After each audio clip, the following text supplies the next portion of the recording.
오늘은 웨스트민스터 소요리 문답 39번째, 40번째, 41, 42번째까지 살펴보겠습니다. 오늘은 인생의 본분에 대해서 웨스트민스터 소요리 문답 39번째 질문은 하나님께서 사람에게 요구하시는 본분이 무엇입니까? 정답은 하나님께서 사람에게 요구하시는 본분은 그 나타내 보이신 뜻을 복종하는 것입니다. 미가서 6장 8절, 사무엘상 15장 22절. 40번째 질문은 하나님께서 자기에게 복종할 규칙으로 사람에게 처음 나타내 보인 것이 무엇입니까? 정답은 하나님께서 자기에게 복종할 규칙으로 사람에게 처음 나타내 보이신 것은 도덕의 법칙입니다. 로마서 2장 14절에서 15절, 로마서 10장 5절. 41번, 이 도덕의 법칙이 어디에 간략히 포함되었습니까? 정답은 이 도덕의 법칙은 십계명에 간략히 포함되었습니다. 신명기 10장 4절, 마태복음 19장 17절. 42번, 십계명의 대강령은 무엇입니까? 십계명의 대강령은 우리의 마음을 다하고 성품을 다하고 뜻을 다하고 힘을 다하여 주 우리 하나님을 사랑하고 또 이웃 사랑하기를 자기 몸같이 하라 하신 것입니다. 마태복음 22장 37절에서 40절. 주님께서 하신 말씀입니다. 그래서 인생의 본분은 이렇게 하나님의 뜻, 그러니까 하나님께서 우리에게 계시하신 하나님의 뜻에 순종하고 복종하는 것입니다. 1차적으로 이 순종은 도덕법으로 특별히 이제 십계명에 잘 요약되어 있습니다. 그 십계명, 그리고 이제 예수님께서 모든 율법의 대강령이 무엇인가,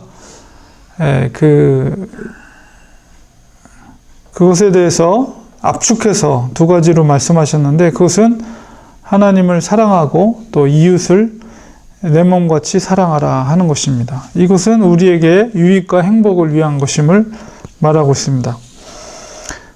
우리가 좀 더 말씀을, 성경을 찾으면서 살펴보면서 오늘 웨스트민스터 소요리 문답의 39에 42까지의 질문에 대해 살펴보도록 합니다. 십계명의 내용, 도덕법으로 우리에게 주신 십계명은 어디에 기록이 되어 있는가? 그리고 하나님께서 그것을 어떻게 주셨는가? 이제 그 토라 모세오경에 보면 출애굽기와 신명기 두 번에 걸쳐서 이 십계명이 기록이 되어 있습니다. 먼저 기록된 것이 출애굽기 20장 1절에서 17절까지, 그리고 이제 신명기 5장 6절에서 21절에 그 내용이 기록되어 있습니다.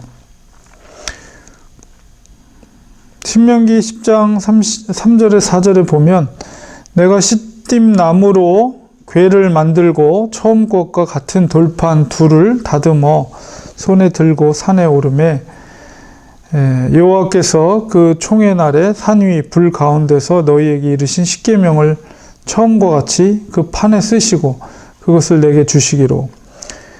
처음 십계명을 받아서 내려올 때 처음에는 하나님이 직접 돌판을 하나님께서 직접 준비하셔서 그것을 줬는데, 내려오 보니까 이스라엘 백성들이 이제 금송아지를 만들고, 그럴 때 이제 모세가 그걸 깨뜨리죠. 그래서 이제 다시 올라가서 이번에는 이제 모세가 돌판을 준비해서 올라갑니다. 그래서 시내산에서 직접 하나님께서 십계명을 다시 새겨주시죠.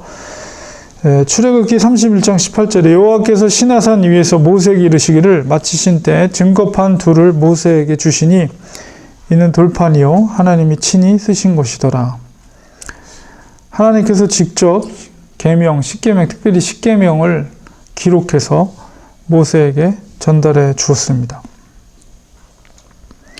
하나님께서 십계명을 주신 목적과 이유가 무엇입니까? 그것은 우리의 유익을 위한 것으로 언약을 주시어, 언약, 커버넌트라고 그러죠. 친히 하나님께서, 여호와 하나님께서 하나님 되심과 또 백성, 하나님의 속한 백성을 언약 관계 속에서 맺게 됩니다. 그러니까 약속을 지킬 때, 순종할 때 하나님의 백성이 된다는 약속이죠. 이게 커버넌트인데, 언약을 주시어 복되게 하시기 위함입니다. 예레미야 7장 22절 23절에 보면, 대저 내가 너희 열조를 애굽 땅에서 인도하여 낸 날에 번제와 희생에 대하여 말하지 아니하며 명하지 아니하고, 오직 내가 이것으로 그들에게 명하여 이르기를 너희는 내 목소리를 들으라. 그리하면 나는 너희 하나님이 되겠고 너희는 내 백성이 되리라. 너희는 나의 명한 모든 길로 행하라. 그리하면 복을 받으리라 하였으나.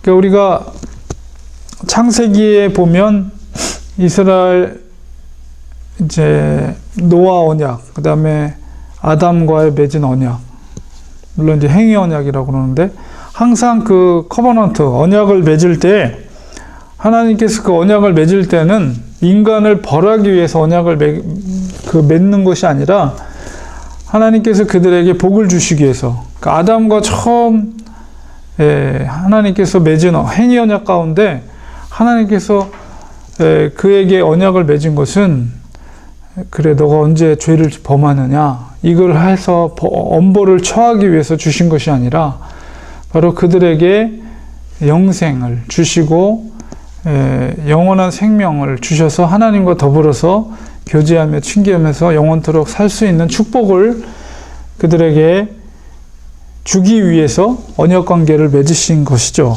물론 항상 그런 언약 관계 속에서 이제 그것을 파기한 쪽은 사람 쪽이죠. 인간 쪽에서 그것을 파기하게 됨으로 인해서 그에 대한 형벌을 받게 되는 것인데, 하나님이 그 언약을 주시고 지키라 했을 때는, 그것을 지켰을 때 하나님이 그 백성의 하나님이 되시고 그들의 길 가운데 하나님께서 형통함과 또 복을 주시기 위해서 언약을 주신 것임을 우리가 기억해야 됩니다. 예레미야서 11장 4절에도 이 언약은 내가 너희 열조를 쇠풀무 애굽 땅에서 이끌어 내던 날에 그들에게 명한 것이라. 곧 내가 이르기를 너희는 나의 목소리를 청종하고 나의 모든 명령을 쫓아 행하라. 그리하면 너희는 내 백성이 되겠고 나는 너희 하나님이 되리라. 이 말씀이 너희는 내 백성이 되고 나는 너희 하나님이 되리라 하시는 이 말씀은 어마어마한 축복이죠.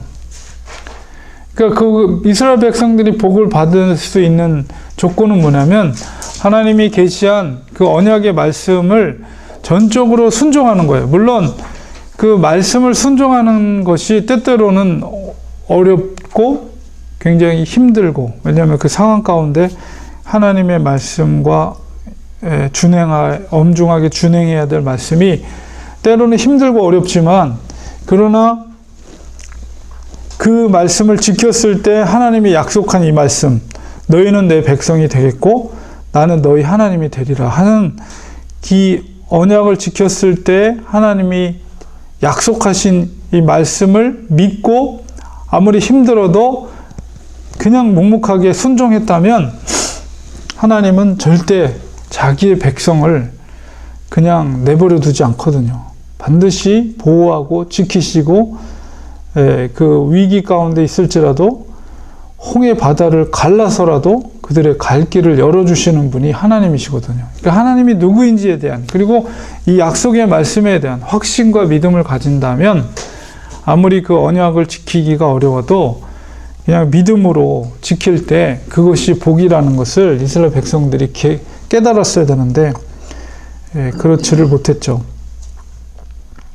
신명기 10장 12절 13절에도 이스라엘아, 내 하나님 여호와께서 내게 요구하시는 것이 무엇이냐? 곧 내 하나님 여호와를 경외하여 그 모든 도를 행하고 그를 사랑하며 마음을 다하고 성품을 다하여 내 하나님 여호와를 섬기고 내가 오늘날 내 행복을 위하여 내게 명하는 여호와의 명령과 규례를 지킬 것이 아니냐.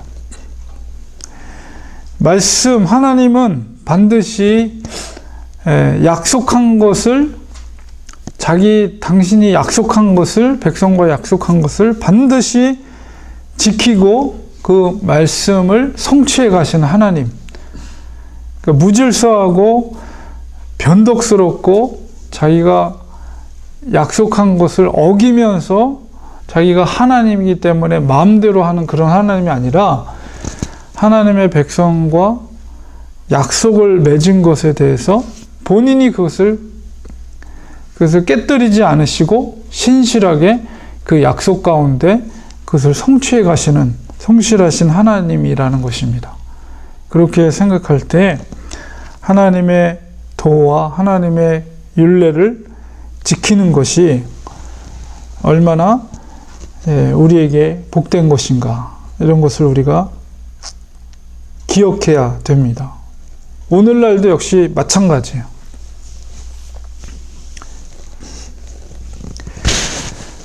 자, 세 번째 질문이 율법의 핵심의 역할은 무엇입니까? 이렇게 했어요.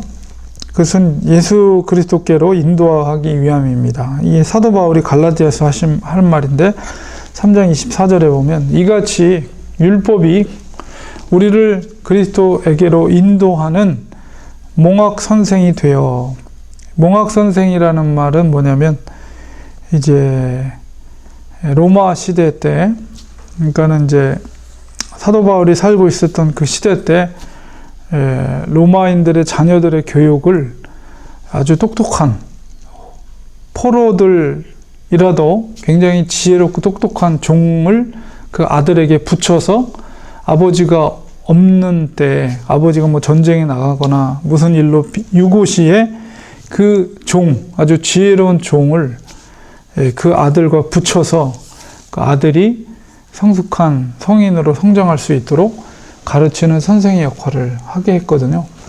그 역할을 했던 사람들을 몽학 선생이다, 이렇게 한글로는 그렇게 이렇게 번역을 했지만 뭐 페다고지라고 해서 그런 역할을 했던 사람인데, 사도 바울이 율법을 아버지와 몽학 선생을 비교하는 거죠.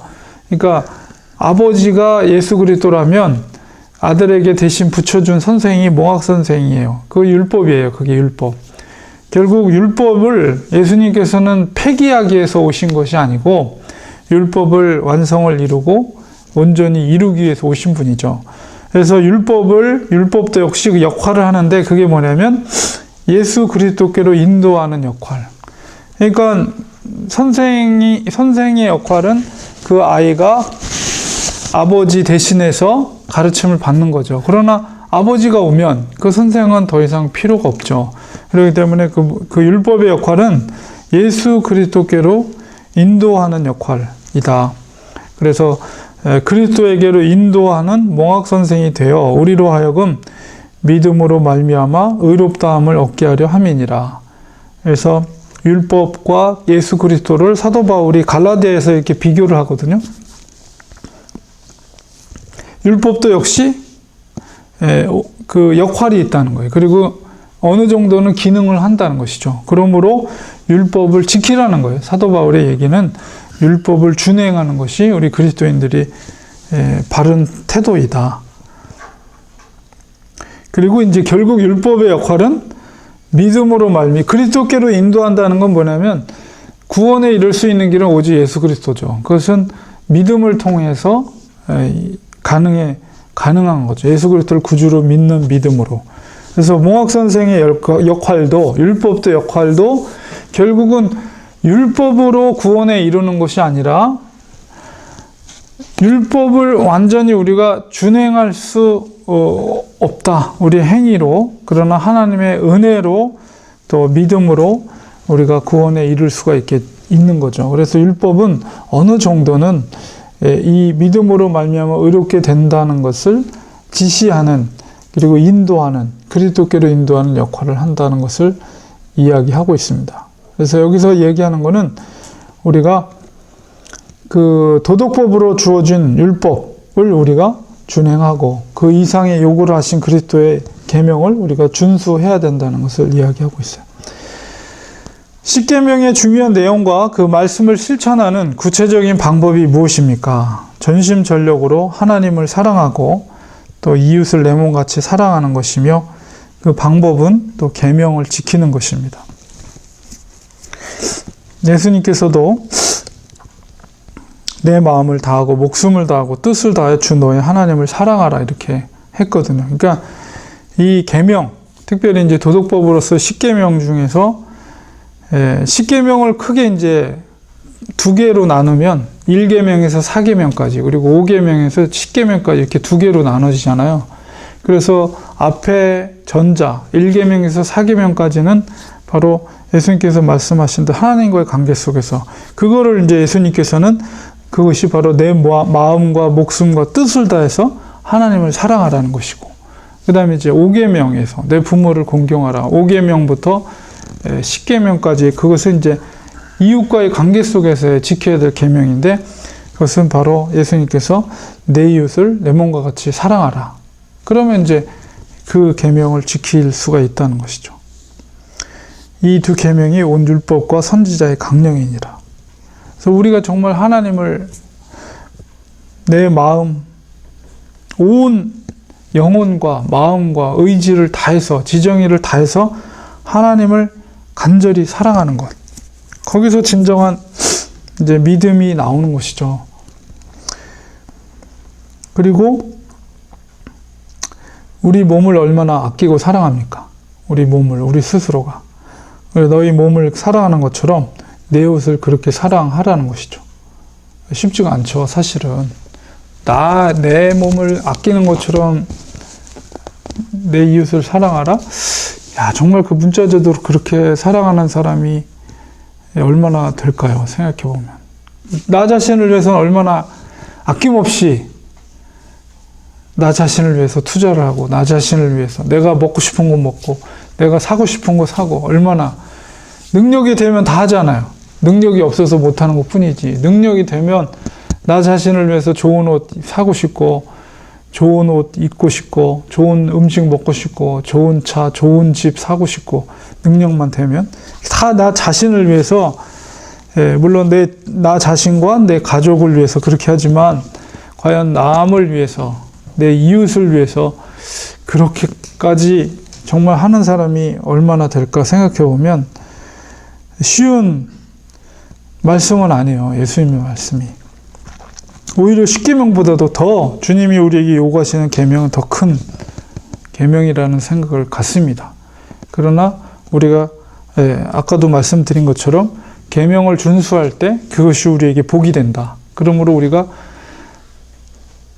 노력해 나가는 거죠. 계속해서 노력해 나가고 정말 하나님을 정말 내 마음을 다하고 목숨을 다하고 뜻을 다해서 정말 하나님을 사랑하고 있는가?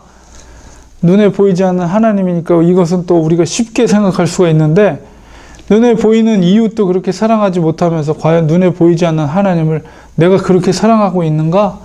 이렇게 하는 것도 결코 쉬운 게 아니에요.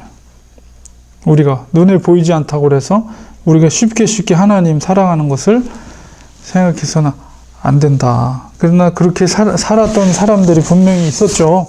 그렇기 때문에 순교자들이 나온 거잖아요. 내 목숨보다 더 하나님을 사랑했기 때문에 순교자가 나온 거죠.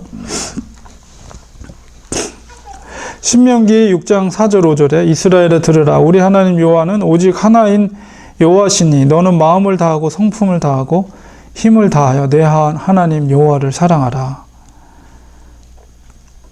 정말 이렇게 사랑하려면 어떻게 우리가 행동하는 것인가? 어떤 생각을 가져야 되는가? 우리가 이런 걸 깊이 있게 생각해 볼 필요가 있어요. 레위기 19장 18절 원수를 갚지 말며 동포를 원망하지 말며 이웃 사랑하기를 내 몸과 같이 하라. 나는 여호와니라. 요한일서 5장 3절에 하나님을 사랑하는 것은 이것이니 우리가 그의 계명들을 지키는 것이라. 그의 계명들은 무거운 것이 아니로다. 이 말씀의 의미가 사도 요한이 정말 사랑의 사도였기 때문에 사랑이라는 말을 많이 하는데요. 그 계명을 지키는 것이 무거운 것이 아니다 이렇게 표현되어 있는데 그것은 예수 그리스도 안에서, 이 의미를 우리가 생각해 보면 예수 그리스도 안에서 푹 젖어서 성령의 은혜 가운데 충만히 있는 사람들에게는 그 계명을 지키는 것이 무거운 것이 아니다. 저는 이렇게 봅니다. 근데 그 은혜가 떨어지고 성령을 거스리고 성령의 소욕과는 멀고 육체적인 소욕으로 살려는 사람들에게는 이것을 계명을 지키는 것이 결코 가벼운 것이 아니에요. 그러나 정말 예수 그리스도의 사랑과 은혜 가운데 가까이 가면 갈수록, 예수 그리스도 앞에 가까이 가면 갈수록, 그 십자가 앞에 가까이 가면 갈수록, 성령의 충만한 가운데 거하면 거할수록 그 주님이 요구하시는 계명을 지키는 것이 무거운 것이 아니게 된다는 것입니다. 요한복음 14장 15절, 21절, 23절에 너희가 나를 사랑하면 나의 계명을 지키리라. 그런 거죠. 우리가 예수 그리스도를 사랑하면 사랑할수록 주님이 하신 말씀이 더 우리에게는 더 지켜야 할 계명으로, 그 사랑의 표현으로 우린 그 계명을 지키는 거예요. 나의 계명을 가지고 지키는 자라야 나를 사랑하는 자니. 분명하게 하나님을 사랑하는 것, 마음과 뜻과 목숨을 다해 지키는 것이 무엇인가라고 했을 때 사도 요한은 분명하게 얘기합니다. 그 뭐예요? 바로 나의 계명을 가지고 지키는 자라야 나를 사랑하는 자다. 나를 사랑하는 자는 내 아버지께 사랑을 받을 것이요. 같은 원리예요. 구약의 원리와 같은 원리예요. 신명기 10장의 12절, 13절에 있는 말씀과 신약에 있는 요한복음 14장 21절, 15절, 21절, 23절에 있는 말씀과 그 원리는 동일하다는 것을 우리 알 수가 있어요. 하나님을 사랑하는 것이 뭐냐라고 했을 때 바로 내 계명을, 예수님께서 우리에게 주신 계명을 지키는 것, 그 자가 바로 나를 사랑하는 것이다. 그리고 그 자가 아버지의 사랑을 또한 받을 것이다. 하나님이 그를 축복해 주실다는 거예요. 나도 그를 사랑하여 그에게 나를 나타내리라.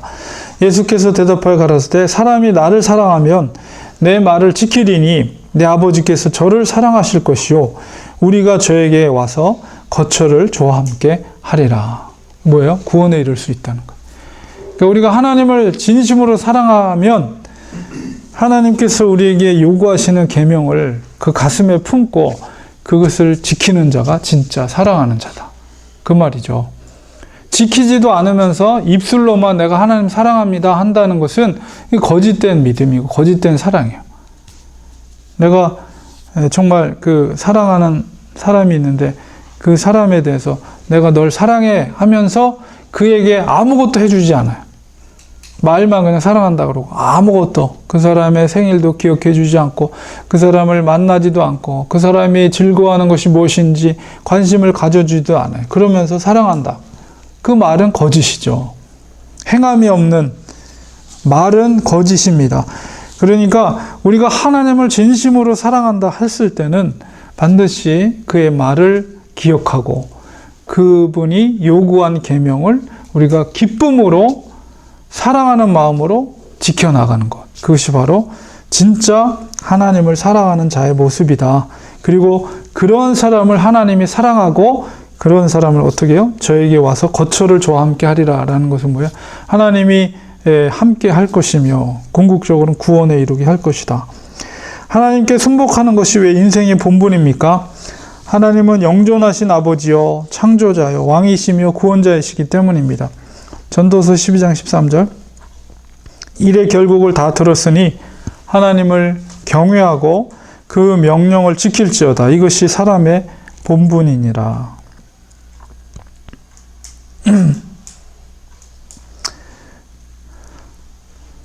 내 이웃을 내 몸과 같이 사랑하라는 의미는 무엇입니까? 사랑은 오직 행함과 진실함으로 해야 합니다. 요한일서 3장 18절에 자녀들아 우리가 말과 혀로만 사랑하지 말고 오직 행함과 진실함으로 하자. 우리 그리스도인들에게 오늘날 한국교회 성도들에게 부족한 부분이 이거죠. 말과 혀로만 하잖아요. 사랑. 근데 사도 요한이 요구하는 건 뭐냐면 진실함. 정말 그 진실함이라는 것은 거짓 없음, 속에 숨기지 않고 거칠애로가 아니라 그 중심에서 정말 진실한 마음을 가지고 오직 행함으로, 실천함으로 그 사랑을 하라는 거죠. 이것을 지킬 때 오늘 이제 그 웨스트민스터 수요일의 문답에서 39번의 질문이 하나님께 사람에게 요구하는 본분이 무엇인가 라고 했을 때 인생의 본분은 바로 이것을 지키는 것입니다. 우리의 본분은. 본분이라는 게 뭐예요? 본분.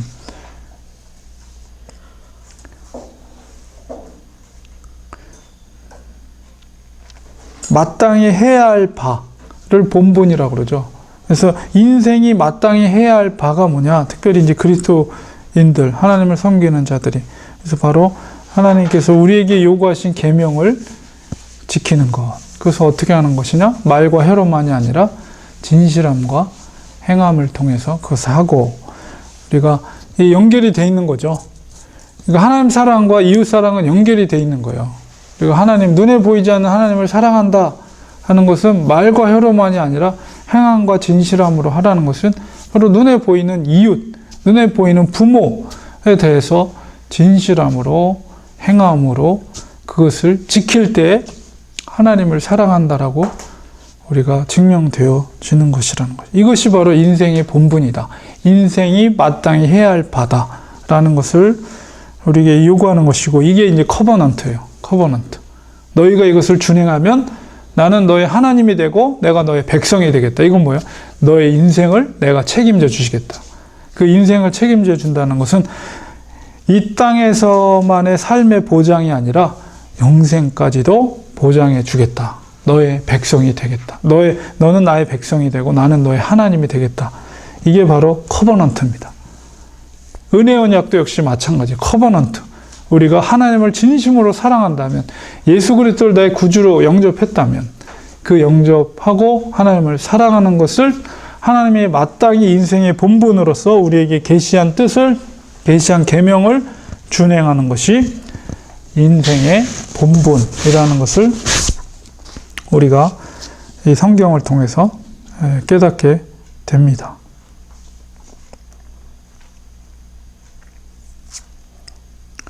오늘도 중요한 내용을 살펴보았습니다. 우리가 우리의 본분이 무엇인가 라고 했을 때 오늘 말씀을 잘 기억하면서 정말 주님을 진심으로 사랑하고 또 이웃들을 사랑할 수 있도록 하나님 저희들에게 성령의 능력으로 감당할 수 있는 힘을 달라고 우리는 늘 기도하고 겸손한 마음으로 이 인생의 본분을 준행해 나가야 되겠습니다. 오늘은 여기까지 하겠습니다.